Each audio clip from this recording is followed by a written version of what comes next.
let's focus here in and around Launceston as part of our town. Thanks to the very good people of Harvey Norman. Bridget Archer is, of course, a local federal MP in the federal electorate of Bass, and we were able to talk to her about what it's like to represent this area in perhaps its most beautiful area.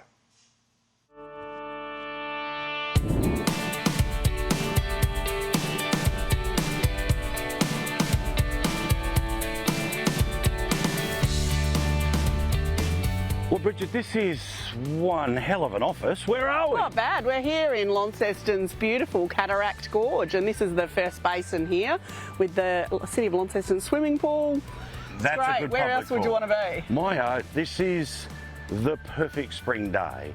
The second you get off the plane, you feel the air, you feel the people. But to have resources like this, I mean, I'd love to tell you this is a 3-hour drive out from... No, it's not. It's 10 minutes. Yeah. 10 minutes from the CBD. Yeah, and you can see even today we had terrible weather yesterday, but a bit of sun and people are out and enjoying this part of the city, and it's right on their doorstep. So let's talk about the town, this area, your seat. How are you feeling about things, not politically, but just the vibe of the place? How does it feel compared to when you first ran a few years ago? Yeah, look, I think it's mixed. In some ways, I think it's a really exciting time for Northern Tasmania, and there's a lot of positive things happening, and there's been some great, tourism developments. I'm always surprised to see some new small businesses opening every couple of weeks, and it's great to see, like I said, people having a go, and I think there's a real, and always has been a real entrepreneurial spirit in Launceston. It's really, we've just celebrated this week the 175th birthday of the Launceston Chamber of Commerce, one of the oldest in the country, and I think it speaks to the kind of entrepreneurial spirit that we have here in Northern Tasmania. But you want everyone to benefit from that as well. Yeah, absolutely. And we all know that promises made and all the rest of it that haven't come true.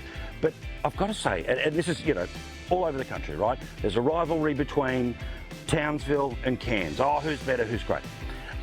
There is obviously a divide at times between North and South Tasmania, so much so that there are separate public holidays.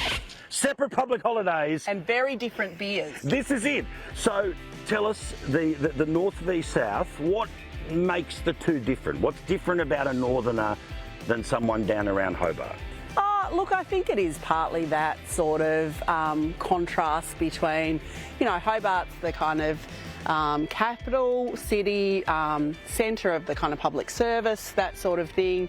And then Launceston, I think, really founded on that kind of small business, entrepreneurial, mums and dads having a go and building a life for themselves. Like, I think it's a bit of a different sort of vibe, for whatever a better word. And yeah, there's a strong sort of parochialism, I think, that still exists. Mostly it's reasonably good natured, and of course it's diverse.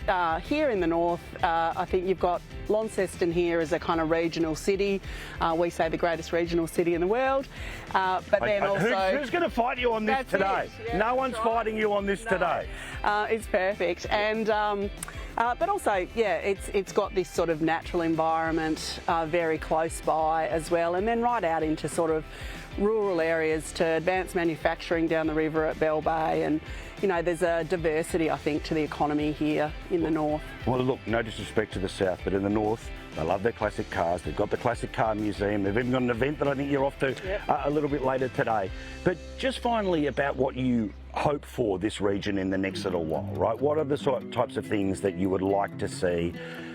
That dream relationship between potentially yourself in a government, working with the state government. Give us an idea of the types of the what's next about this joint that you'd like. Yeah, well, I think we really need to focus on all of these natural assets that we have here in Launceston, both in terms of these sort of natural assets. I mean, it's really a high potential for a tourism area, and there's a lot of growth being undertaken in that year, more to do. We're now a UNESCO City of Gastronomy, which is pretty cool, I think. Awesome. And building a fermentation, world-class fermentation centre just another 10 minutes out of town to value add to our agricultural industries.